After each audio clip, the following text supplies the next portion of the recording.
Assalamualaikum. Selamat pagi murid kelas 4 semuanya. Apa kabarnya hari ini? Saya sehat. Aku sehat. Tetap semangat. Bagus. Nah, hari ini kita bertemu kembali pada pembelajaran IPS masih di tema 2, yaitu selalu berhemat energi. Kali ini dalam materi sumber daya alam. Sumber daya alam ada 2 jenis. Yang pertama, sumber daya alam yang dapat diperbaharui, yaitu sumber daya alam yang dapat digunakan secara terus-menerus karena tersedia banyak di alam. Nah, sumber daya alam ini contohnya yang pertama adalah sumber daya alam hayati. Hayati atau hayat berarti hidup. Jadi sumber daya alam hayati berarti sumber daya alam yang berasal dari makhluk hidup seperti tumbuhan dan juga hewan. Sumber daya alam ini akan selalu ada jika kita dapat memanfaatkannya dengan bijak. Contoh yang kedua adalah sumber daya alam non-hayati. Non artinya tidak. Hayat atau hayati artinya hidup. Berarti sumber daya alam ini berasal dari makhluk yang tidak hidup atau benda mati yang ada di sekitar lingkungan kita.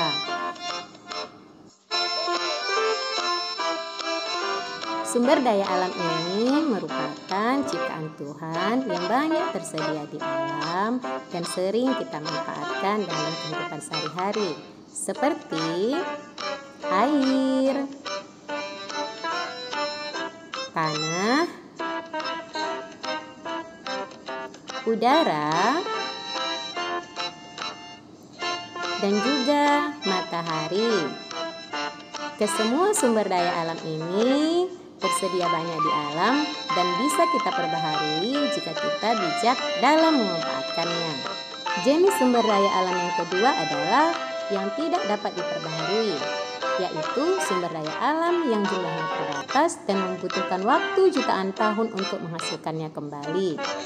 Sumber daya alam ini terbentuk dari fosil-fosil makhluk hidup yang telah mati jutaan tahun yang lalu. Contohnya sumber daya alam energi seperti batu bara, minyak bumi. Contoh selanjutnya sumber daya alam mineral logam seperti emas, seng, perak, dan timah. Serta sumber daya alam non-hayati seperti belerang dan juga marmer.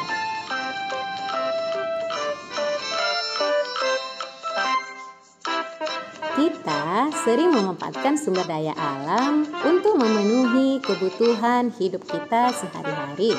Seperti tumbuhan dan hewan kita manfaatkan sebagai bahan makanan dan minuman.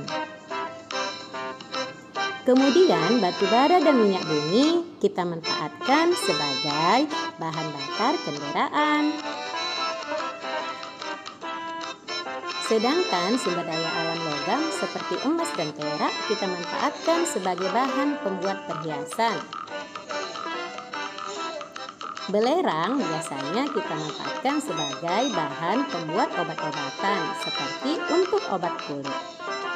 Sedangkan air kita manfaatkan untuk mencuci, mandi, dan minum.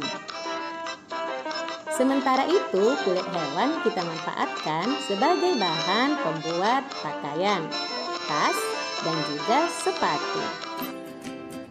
Nah, tahukah kamu selain sumber daya alam yang tadi juga ada yang namanya energi biofuel. Bio artinya hidup, sedangkan fuel artinya bahan bakar. Jadi, energi biofuel ini berasal dari makhluk hidup. Contohnya adalah jagung. Murid ibu semuanya, ternyata jagung ini banyak manfaatnya loh. Selain sebagai bahan pangan untuk kita makan, ternyata jagung memiliki manfaat yang lain. Jadi tugas kalian hari ini adalah yang pertama, tuliskan 5 manfaat jagung. Yang kedua, tuliskan 5 sikap bijak dalam pemanfaatan sumber daya alam di Indonesia. Nah, jawabannya bisa kalian cari dari buku tema 2-mu. Tidak boleh di-searching dari Google ya. Ibu harap kalian mau untuk lebih rajin membaca buku temamu karena di dalamnya banyak wawasan loh. Oke, sekian dulu pembelajaran kita pada pagi hari ini. Ingatlah untuk mengumpulkan tugasmu tepat waktu ya. Dan jangan lupa untuk selalu menerapkan pola hidup sehat dimanapun kalian berada. Dan jangan lupa 3M. Oke, sampai jumpa, bye-bye.